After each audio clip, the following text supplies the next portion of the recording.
Today's episode of the Bleav in Steelers podcast is brought to you by betonline.ag. And Ike, we are nearly 1 week away from the first round of the 2021 NFL draft. And if you want to place a bet on what's going to happen in that first round, BetOnline is the place to do it. Our day ones. BetOnline been rocking with us since day one. So anything you want to think about betting on, just go to BetOnline because they're open 24/7. And it's not just football. NBA's in full swing, NHL, Major League Baseball, what have you. Head to the website, betonline.ag, or use your mobile device to sign up today and receive your 50% welcome bonus on your first deposit. All right, cue the music. It's time to start the show.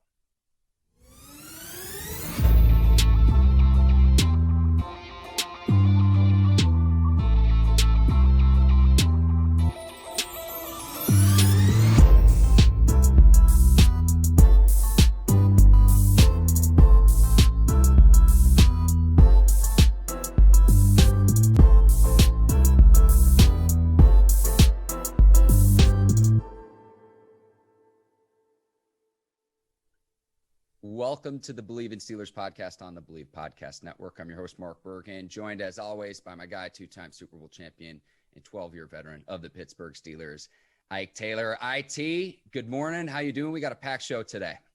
Mark, how you doing? Fantastic. We're going to get into more of your NFL draft coverage. We're going to get into your top 5 inside and outside linebackers, but we begin today's show with some over-unders. Odds makers have set those for the upcoming season.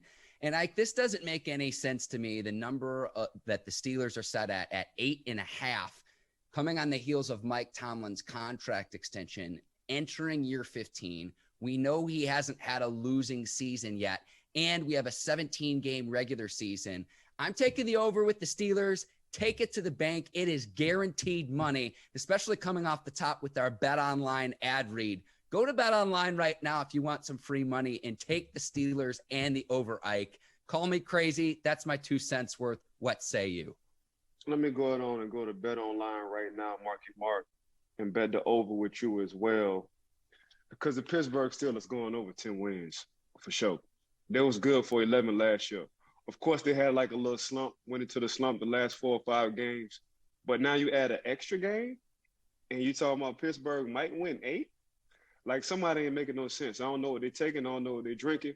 But it really doesn't make sense about the Pittsburgh Steelers. And you got a coach who's been there for 14 years and ain't never had a losing season. So all of a sudden, he's going to go 8-9 this year after extension? And that's not in his resume? Somebody sleep. Whoever made that bet, you need to wake them up, Mark.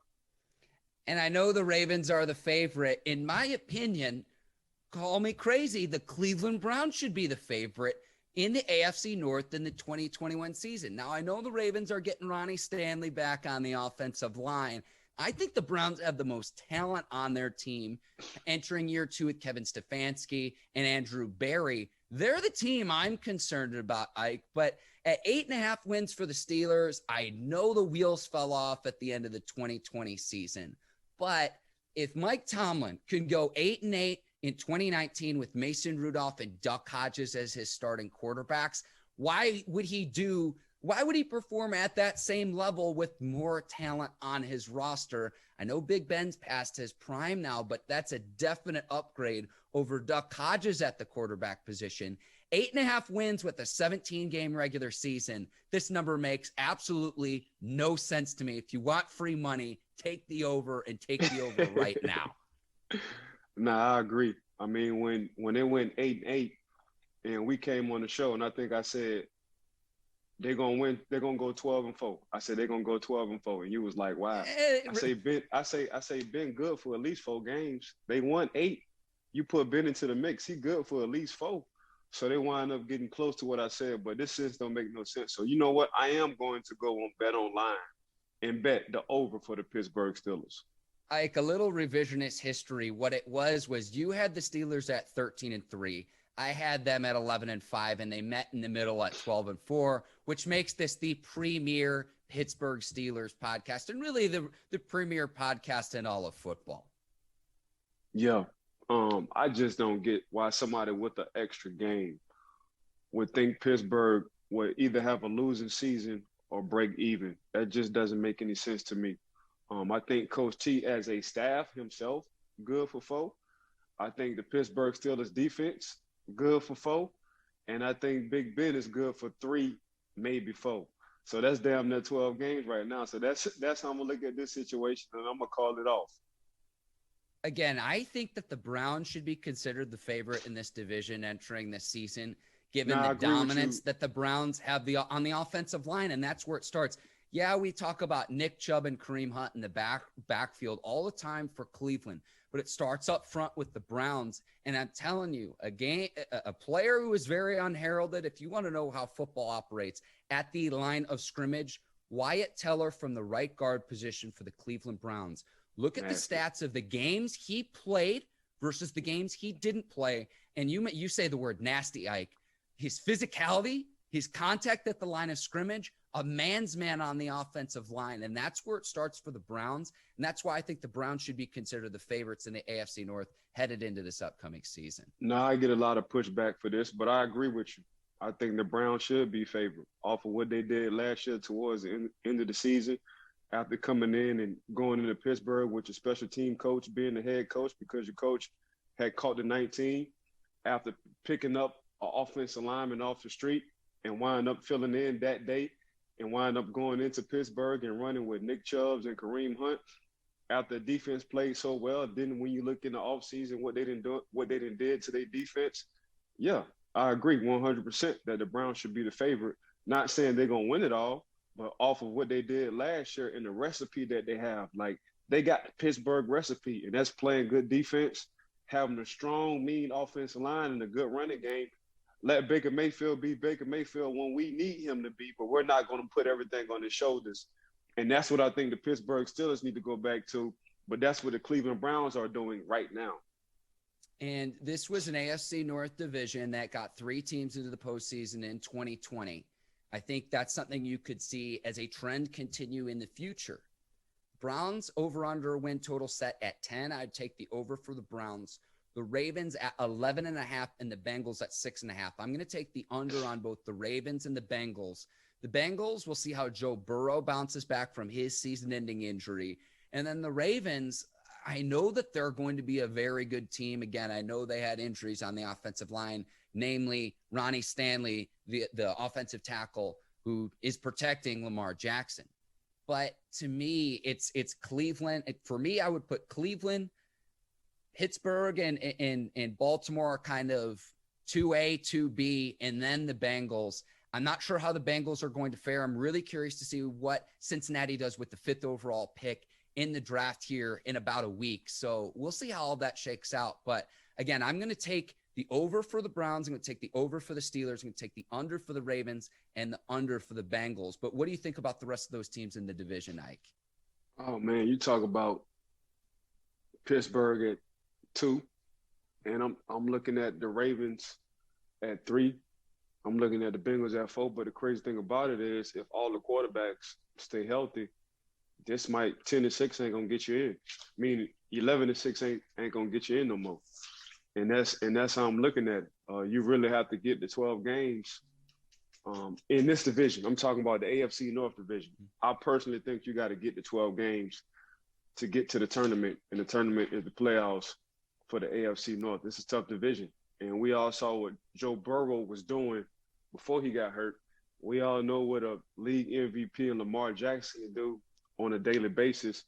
You saw the growth and maturity because Steve Stefanski and the offense with the Cleveland Browns, and of course the Pittsburgh Steelers went 11-0 at the time, wind up sliding into the playoffs. So like you say, man, I think personally this is the toughest division, the AFC North. So we'll see what's going on, but 12-5,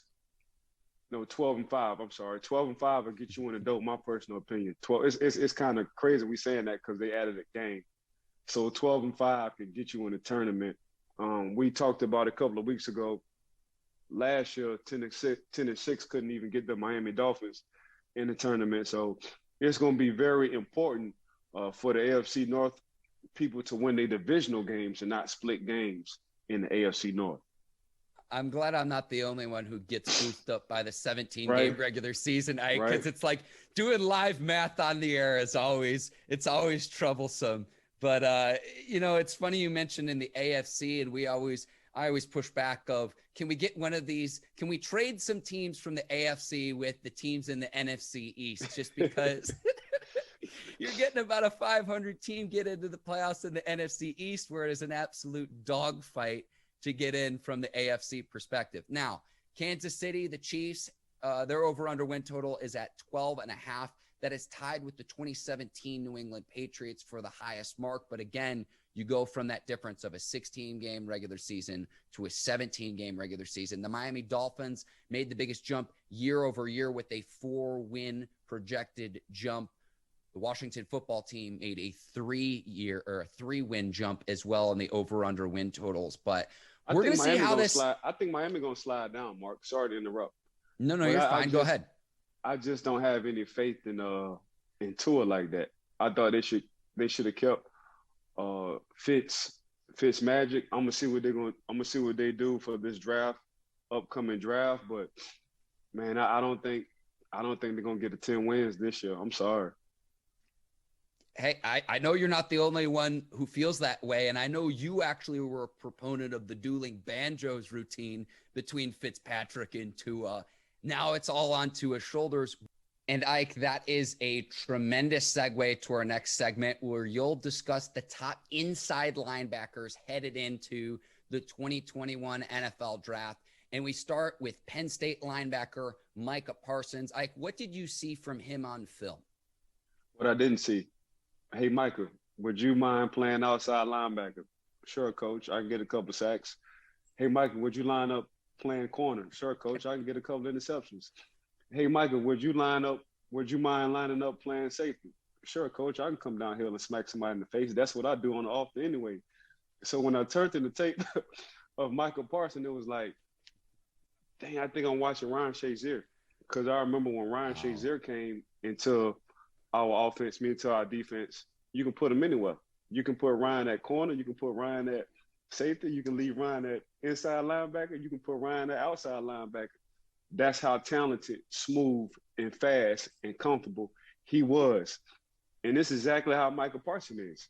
He just pops up off the tape. Even when you listen to the commentary, it's Micah Parsons, Micah Parsons, Micah Parsons. So you just like, damn, Penn State just got one guy on that defense. Nah, they don't. They actually got two, but that's how good Micah Parsons is. Then when you go back to when he was in high school and he was going to all these camps, the reason why I was mentioning outside linebacker, inside linebacker, corner, safety, because that's what they was having them do. That's what they was having them play. That's just how talented he is.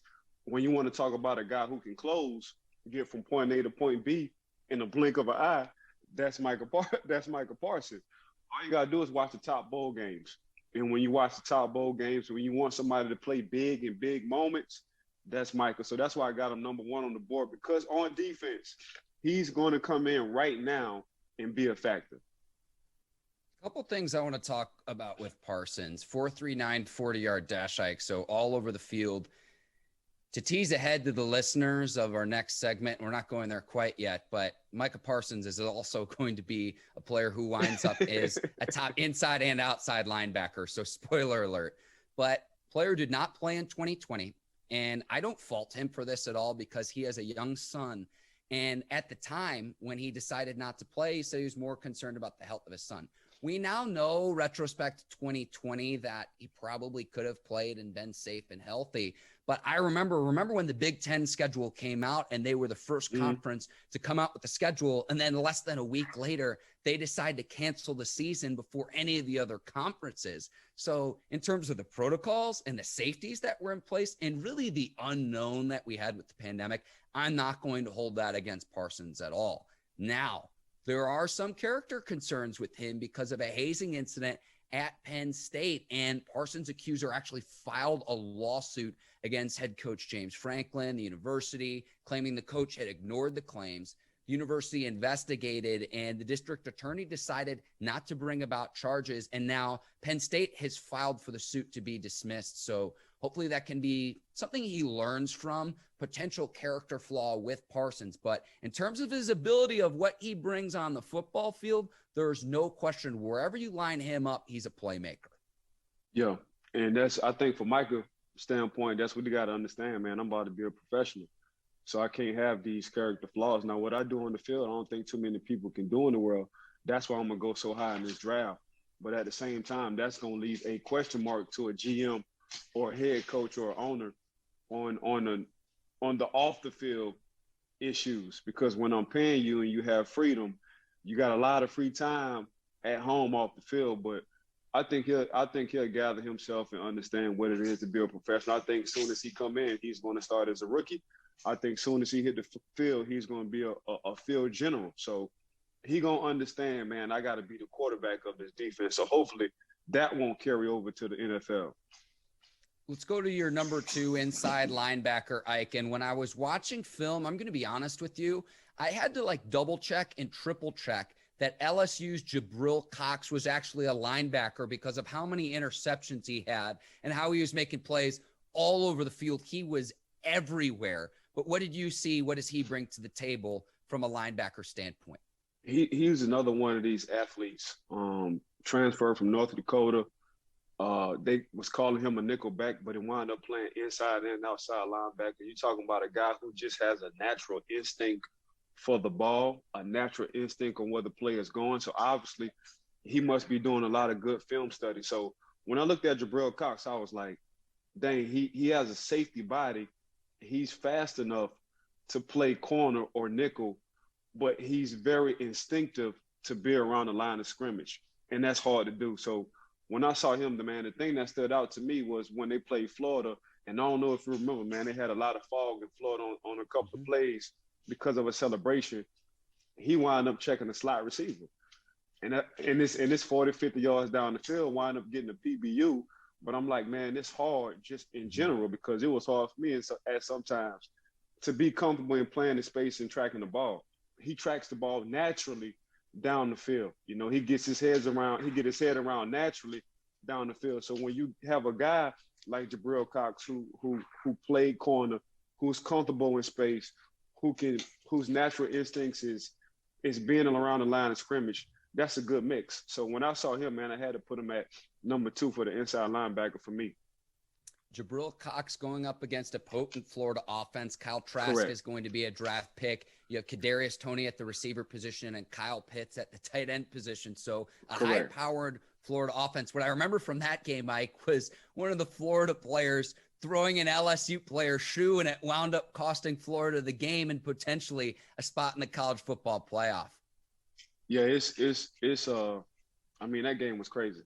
I mean, I watched that game, but I watched that game as a whole. But then when you pop in the Jabril Cox tape, and then when you look at other guys on Florida who's going high, the Kyle Pitts, the Trash, the Tonys, when you look at all these guys, you're like, dang, in one game, man, we possibly have 4 guys that go first round that we watch. So, but he stood out. You know, so that's what caught my eye on Jabril. Just very athletic. I put in my notes, he's probably the best athlete, and the reason why I think he's probably the best athlete in this group because of the multiple positions he can play, and he's not afraid to run down the field 40, 50 yards with these nickels and these slots and these tight ends. You're gonna need a guy like Jabril Cox in the NFL now because you got guys like Kyle Pitts that's coming out at these tight end positions. We're going to go to Tulsa for your number 3 inside linebacker in the 2021 draft. Zaven Collins. And Ike, you know I always like the players who previously played quarterback. He's also playing tight end for the team before they had a need at the linebacker position. They plug him in, they play him, and he plays out of his mind at the linebacker position. And now looks like he's going to be a top draft pick here in the NFL draft. What did you see from him on the tape? His pro day numbers aren't going to wow you. You put in his tape, you can be like, God damn, Zay. Every time you watch him in the NFL from this point on, this is exactly what we're going to be saying, Mark. God damn, Zay. Because every time I watched him and I popped in the tape from Tulsa, whether he was playing inside linebacker position, outside linebacker position, catching picks, playing man-to-man, filling the holes on the back of the defense, understanding what the quarterback was trying to do. Sometimes he'll play defensive line. I was like, God damn, Zay. So, and he's another one of these guys that just naturally is very instinctive, I guess, because he didn't play multiple positions on Tulsa. So it's hard to find a guy, one, who got that body type, two, who's a team player, because you got to be a team player to play multiple positions for a team. Your ego got to be at the door. You got to leave your ego at the door when you're doing this. But to be so successful and for us to talk about him at the inside linebacker position, it's like, damn, Zay. And he always came up clutch. Like whenever Tulsa needed a play, even if they needed a play on offense, they put him at a tight end position. You'll just sit back and be like, damn, Zay. So Xavier Collins is really that good when you want to talk about being a playmaker. But as far as like his numbers, a lot of these guys on their pro days, their numbers going to look better than Zay. But when you pop in the tape, Zay is just equally talented as all these guys with the good numbers at this inside linebacker position. I don't want to get too swept up in numbers, but he also swept up in the awards category. Bronco Nagurski winner, Chuck Bednarik winner for the nation's best defensive player, first team AP All-American. So he was everywhere for a Tulsa team where I'd never really heard of Tulsa until, you kind of put them on the map. So, whichever team gets him is going to get a player who produced at a very high level in college. He's a Steeler. Okay. Hey, we're gonna bookmark this part of the show. Yes. We're gonna bookmark this part of the show because if in fact that ends up happening, are you saying with the Steelers' first round pick, Ike? Yep. All right, we're bookmarking this part of the show because if this comes to fruition a week from tomorrow, Ike, this will further confirm that you're a psychic. You always predict things before they happen. You told me Baylor was going to win March Madness a month and a half before it happened. There's proof in the pudding, Ike. We're going to bookmark this and remember this part of the podcast during next week's NFL draft. Okay, we're going to go to Kentucky for the number 4 linebacker, Jamin Davis. What did you see from him? I was looking at some film. It seemed like this was another guy who was everywhere, and he was another player where I'm like, are we watching linebackers or are we watching players in the secondary because he had 3 interceptions this past season? It's crazy. You said that when you talk about 3 interceptions, you're talking about being comfortable and covering an open field. And I had him as my best open field tackler. And it's hard to tackle in the open field one-on-one with anybody, especially in college, because that's what college is headed to. It's headed to one-on-one matchups, get my best guys on offense in open space, and letting my best guys on offense go one-on-one with whoever. And Jamin Davis, he handled his business at Kentucky. And one thing I know about the Pittsburgh Steelers, they don't mind getting guys from Kentucky, especially linebackers. So he was just another one of these ball hawks. He's just another one of these guys who's very instinctive. For me, it was more of the lateral movement.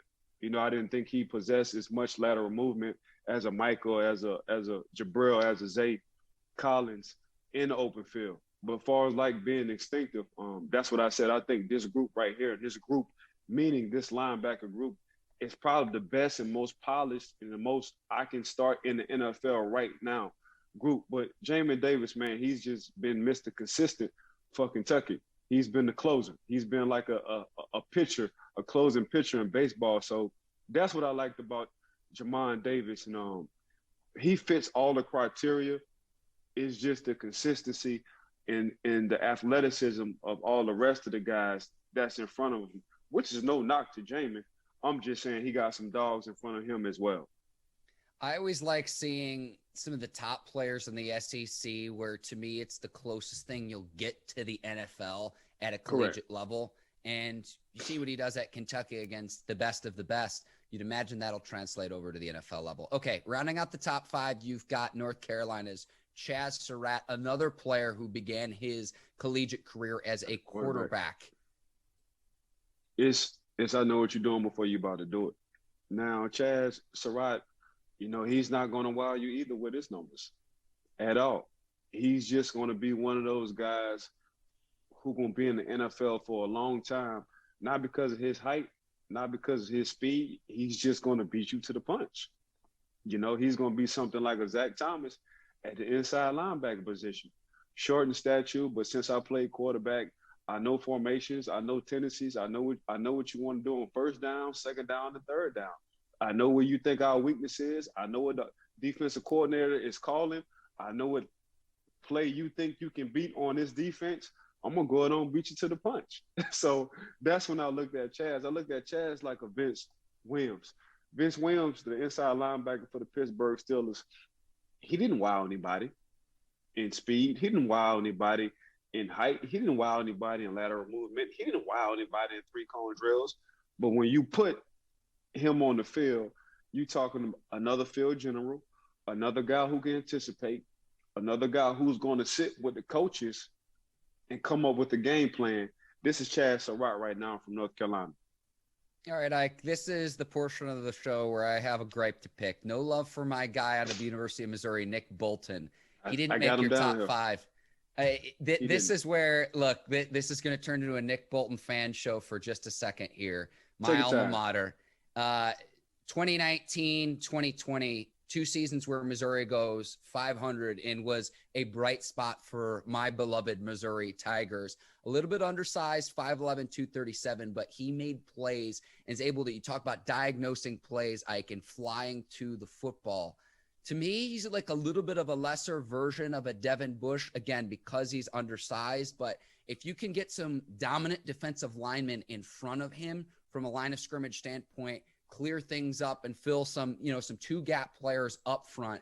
He's a player who makes plays, and he also played under 2 different head coaches and had success. Now, Missouri did keep its defensive coordinator, Ryan Walters, when they went from the transition from head coach to Barry Odom to Coach Eli Drinkwitz. So that's something that's important to point out, but he's had success with different head coaches at the collegiate level too. I think that bodes well for whichever team drafts him. I think they're getting a playmaker from Nick Bolton at the linebacker position. So I was a little bit shook when you didn't have him in your top 5, but I got to show love for my guy. Inside linebacker, I got him as my sleeper. So I had him as my sleeper for the inside linebacker position. Not saying he's not going to be a dog. I think you hit it on the head. Like, he got to have 2 dogs in front of him. When you say undersized, I don't think people might look at undersized as like his height, 5'11", but 5'11" now and 237, you got to be able to run in the NFL. If not, they're going to label you as a first or second down linebacker. So 5'11", 237 is a good height. You got to be able to play in space. And that's what Nick Bolton did. He was able to play in space. And to piggyback off of what you said, when you can have success with 2 different head coaches, this is just you. You're just a playmaker regardless on who's coming in. If we had 3 coaches in 3 years, I'm still going to ball out. And that's what Nick did. We're going to take a quick break and tell you about our sponsor, Kanan. Ike, we're both based in the Sunshine State in Florida, and sunglasses are a necessity. They're a way of life, but Kanan, they make polarized lenses, the optimal clarity, and really wherever you're at, even if you're not in Florida, you really always need a good pair of sunglasses. Kanan is a great place to check them out and to do that. And I'm excited to have them on as a new sponsor of the Bleav in Steelers podcast. Shout out to Kanan for sponsoring the Bleav in Steelers podcast with Mark and I. Whether you're in Denver and you going skiing and you trying to look cool, even though you need to protect your eyes, or whether you just in Florida like Mark and I, and you sitting on the beach and you trying to get some rays, you might as well put something on that will block the rays from your eyes, and that's Kanan glasses. Use the exclusive code KananCast15 at Kanan.com to receive 15% off your first pair. That's Kanan, KAENONCAST 15. Kanan, clearly better. And we've got that information on the screen as well for the viewers watching the Bleav in Steelers podcast now too, Ike. So I know it's a new component of the show, something I'm still getting used to as a host. Oh yeah, you can adjust to it, man. This is, man, you make my job so easy, man. You're a perfectionist, so I ain't even tripping, man. I look at your notes, I'll be like, God damn, Mark, man, your notes is damn near a novel. So I get it, I like it. Yeah, I come from the old school. Like encyclopedias were a way of life in the Bergin household growing up before the internet really took off, where you can look anything up. But it was always, hey, look this up in the encyclopedia. I'm old school, baby. Ain't nothing wrong with that. I like it. See, that's why we yin and yang. That's why we get along so well. All right, Ike, we're going to go to your top outside linebackers. And a lot of the same players that we discussed on your inside linebackers list also made the outside linebacker position. So we're going to start again with Micah Parsons out of Penn State. But instead of, recapping what you saw from Parsons on tape, just what are the differences between the inside linebacker position and the outside linebacker position and the responsibilities that entails?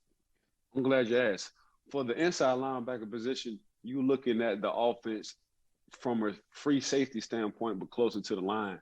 So when you're at the inside linebacker position, you got to be able to line up the defensive linemen, get them in the gaps, and get the defense set. So everybody at the inside linebacker position, everybody else on defense is waiting for your call, including the secondary.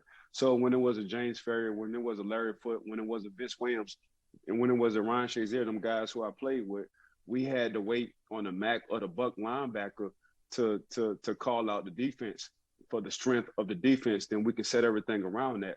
So that's the difference between the inside and the outside linebacker position. The outside linebacker position is a position where you're waiting on the inside linebacker to make a call so you can adjust, whether you're a 9 technique or 8 technique, whether you need to be inside the tight end or outside the tight end or inside the tackle or outside the tackle.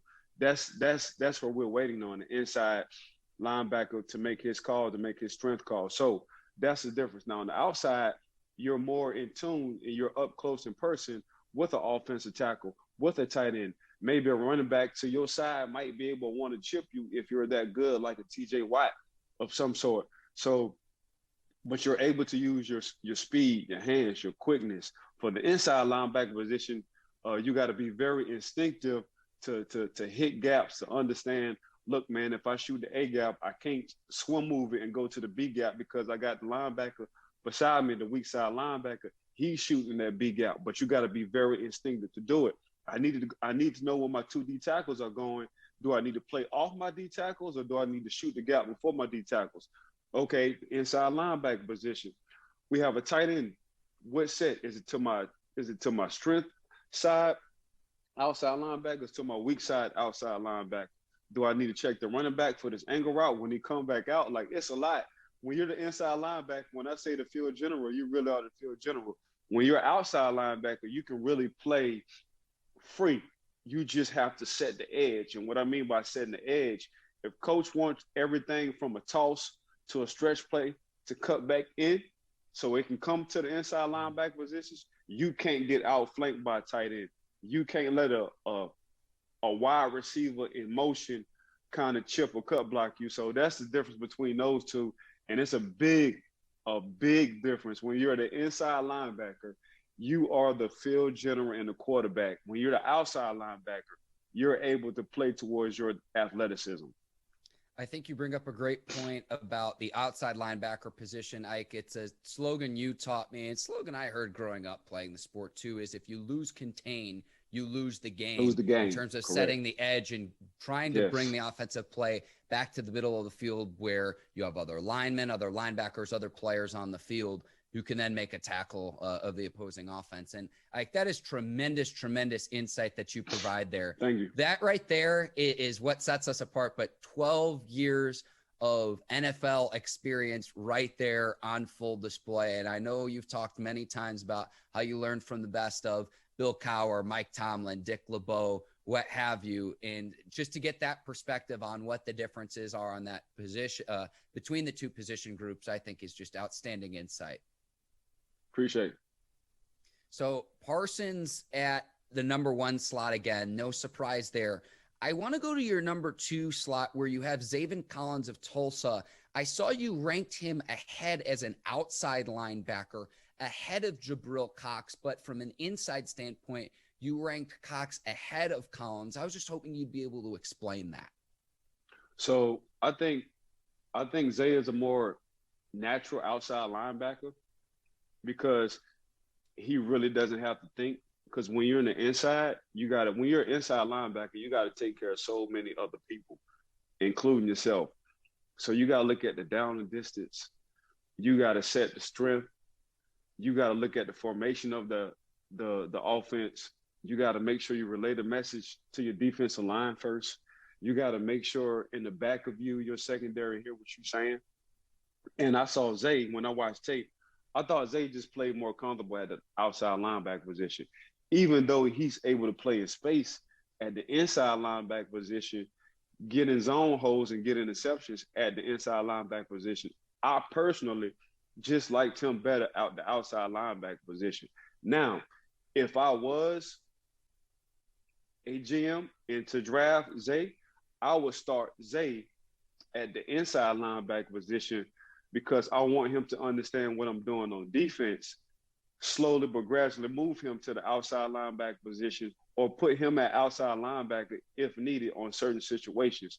But I just thought from a athletic standpoint, basically all his interceptions came from outside of the numbers. Now, he had a few inside of the numbers where quarterbacks thought he wasn't going to be in the holes in the zones, and they threw straight to him. But I thought just naturally, in his God-given ability, man, he can beat any offensive tackle. He's not worrying about a running back chipping him. He just had a knack for the ball up close in person on that line of scrimmage. Like, it's some of the usual suspects. So you've got Collins at number 2, Jabril Cox of LSU at number 3. Again, you had those flipped from the inside linebacker position. I think it says quite a bit about Jabril Cox because he was able to make plays and continue to do well at that linebacker position, considering LSU's coming off its historic season in 2019 with Joe Burrow and company. I know Joe Burrow gets a lot of the credit as the quarterback, but this was an LSU team in 2019. Go look at the subsequent draft after that 2019 season when LSU went 15-0. It was a who's who of pretty much every position group that LSU had. Cox stays around for another year, but you saw what he could do for an LSU team that was down this past season, but he was still able to make plays in space. I think that speaks volumes to what he brings to the NFL, just because, again, LSU was down. They were not nearly as good as they were the year before when they had a historic season. Yeah, Jabril just good in space, but the reason why I had him at the outside linebacker position at number 3 and Zay in front of him at number 2 at the outside linebacker position, it's because of the body type. I'm not going to ask a guy to hit offensive linemen as often. I'm going to use him more to cover. I'm going to use him more to be in space. So at the outside linebacker position, he would have to fight with a tackle or a tight end often. I think Zay body and the way he's built is able to do that often. I think Jabril at the outside linebacker position, he can be more like a rover, I used to call, when I used to have my team, I used to call that the X-Man. So my X-Man was more like a rover, a nickel, a guy who can play nickel, rover, or outside linebacker. And you had to be very athletic. Your body wasn't big enough to play on the line of scrimmage every down. You wasn't fast enough to play corner, but you're fast enough to play an outside linebacker position. You're fast enough to play a slot guy. You're fast enough to play and big enough to play a tight end, and you're strong enough to come in open space and fill in holes and tackle in space. That's how I look at Jabril Cox. And, of course, they had a lot of guys who sat out this year. They had a lot of guys who got drafted to the NFL from last year, national championship team.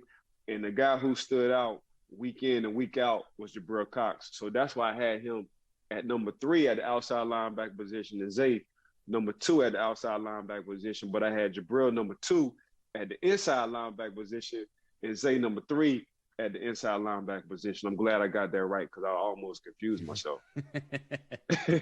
Here we go again with the usual suspects, though, Ike. Number 4 at the outside linebacker position, Kentucky's Jamin Davis yet again. So, again, some of the same players that you see, but I think it's interesting that depending on what season it was, and Ike, I know you're a film junkie. I know you watch a lot of film, that you saw that the linebacker skill sets apply both inside and outside. And Correct. You can't always say that about other players, and specifically at the linebacker position. Some players are confined to one spot, but you thought that Jamin Davis could play both.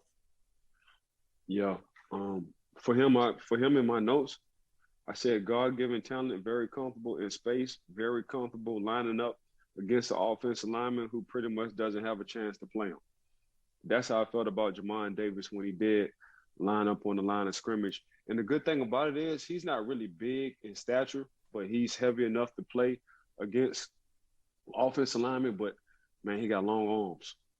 And if you're able to have that hand usage, like Coach John Mitchell say, who was my defensive line coach, man, if your hands is good, if you got a mean hand game, you got a chance to stay in the league for a long time. And when you popped in the tape of Jamin Davis, man, when you watch what he did, he wasn't a good swim mover. He didn't really have finesse moves. It's just once he got his paws on the offensive lineman, he can go either way he want to go to. So he was very smooth and he was very finesse with his hands. So say not really with his feet. So when I watched him, man, he just made it look easy on the line of scrimmage. So that's why I had him going inside and outside linebacker. But that's why I had it at number 4 for the outside linebacker position for this draft. All right, finally a new name to round out your top 5 outside linebackers. Notre Dame's Jeremiah Owusu-Koramoah. Ike, another fun name to say back-to-back days where we get to do that. Right. Lord have mercy. All you had to do is watch the Clemson tape. When you watch the Clemson tape and you saw number 6 and you was like, dang, that ain't Jerome Bettis. No, that's Jeremiah Owusu-Koramoah. That's exactly who that was. And he dominated that game. And Nailed it, Ike, on the first take. Thank you. He dominated that game. So when you think of Clemson, you think of national championship contenders or guys who probably put themselves in position to win a national championship and to win the tournament. When I watched Jeremiah, man, he just looked comfortable. When you want to talk about passion, that's what he had. He had the passion. When you want to talk about just being cool in space, he gave Travis Etienne hell. His first play was to score off a fumble from Travis Etienne. Then they tried to get Etienne out of the backfield. He wound up catching the interception. Then you fast forward to getting the sack. He wound up getting the sack. Then when you fast forward to making the play to close the game out, it was Jeremiah Koramoah. So when I just popped in the tape, but his best tape was the Clemson game, I'm like, man, he's really playing at a high level against talented guys who probably going to be in the league the same year or the next year. So far as like being in open space, he was always good in open space. When I see a guy who's able to turn their head around when their back is against the ball as a defender and able to grab up, go to the highest point and get the ball, them cornerback skills. And that's what he had when he was in open space. He had cornerback skills. He had good size, real good size. So this guy lateral movement is not as good as a Micah Parsons, as a Zay, or as a Jabril Cox. But for me, he will be playing in the league for a long time because when you look at guys who had got fast 40s, once they start losing their 40s and they starting to get older, we say they start losing their speed. When you have a guy who just a football player like a Vince Williams, quietly he's in his 9th year. You know what I'm saying? When you have a guy like a James Ferrier who didn't have a good 40, who didn't wow you on the pro day, quietly he did 15 years. When you have a guy like a William Gay who played corner, who ran a 4.5, 4.6, didn't wow you for his pro day, quietly he did 12. So this is Jeremiah's one of these guys. Quietly, he's going to have a long career. I think personally in the NFL, he's just not going to wow you with his athletic ability when it comes down to the pro day and the numbers. There's a guy with the nickname Swaggin' You who did a dozen as well in the league too, Ike. I'm not sure if you know who that is, but I do want to point this out. When you were talking about the Notre Dame Clemson game, this was the first time that they played. Travis Etienne held to 28 yards rushing in that game in the first matchup. It's also important to note that Trevor Lawrence did not play in that first matchup. He did not play in that game. And then it was a little bit of a different story when those two teams met later in the season. They still though had a stud. Who was that quarterback That freshman quarterback. DJ. He gonna be a handful. Be a handful. Like there's a nice little pipeline there at Clemson. Now yeah, you've got, for real. Lawrence, Deshaun Watson, at least from what, from his on-field ability, not talking about what accusations and allegations he's facing right now, but nice little pipeline come out of Clemson from the quarterback position. Ike, we get through your top inside and outside linebackers today, and next week we're going to have defensive backs. So we'll have the top corners and safeties to round out your top position groups. You've gone through and done a tremendous job explaining your top 5 players at each of the different position groups. So if anyone hasn't listened to that, go back and listen to previous episodes of the Bleav in Steelers podcast. You provide tremendous insight on what you see in each of the draft picks as we inch closer and closer to the first round of the NFL draft. That gets underway on April the 29th next week, Ike. So we're going to round out the top position groups next week, and we're going to do a mock draft before April 29th as well. So a lot to get through here still on the Bleav in Steelers podcast. Hey, yeah. With this mock draft, if we can just hit on one. I remember being on TV and I was like, man, if you can just hit on one, you said that you got good insight. Mark, we're gonna hit on about 3 this year. In that first round, we're gonna hit on about 3 for sure. We're gonna call 3. We're gonna call 3 for sure. Hey, I'm going to take the over on that. I'm going to head to Bet Online and make a bet on that. I want to thank the folks over at Kanan, folks over at the Bleav Podcast Network, also our producers at Brinks TV. Ike, you're my guy as well. This is always so much fun. Want to give you a shout out and just thank everyone for all their help to making this what it is week in and week out. Shout out to Miss Courtney and her crew at Brinks TV. Shout out Bleav in Steelers Podcast. Shout out to Mark. Shout out to Kanan Sunglasses. Shout out to Bet Online, who've been rocking with us since day one. Rate and review. Give us a 5-star, please. We like diamonds. And when you have too many 5 stars, they wind up putting you a lot of diamonds in your pocket. So put some diamonds in our pocket. So once again, I want to thank everybody for just tuning in, and all our sponsors and everybody who's behind the scene for making this show work and happen. 100%, Ike, and we're working to roll out on more and more video platforms in the coming weeks as well. So look for that on your feeds. You'll be able to listen and watch us really on any device. But I'll go ahead and sign off here. For Ike Taylor, I'm Mark Bergin. Thank you for listening to the Bleav in Steelers podcast. Take care. So long, everyone, and we'll see you next week. Peace.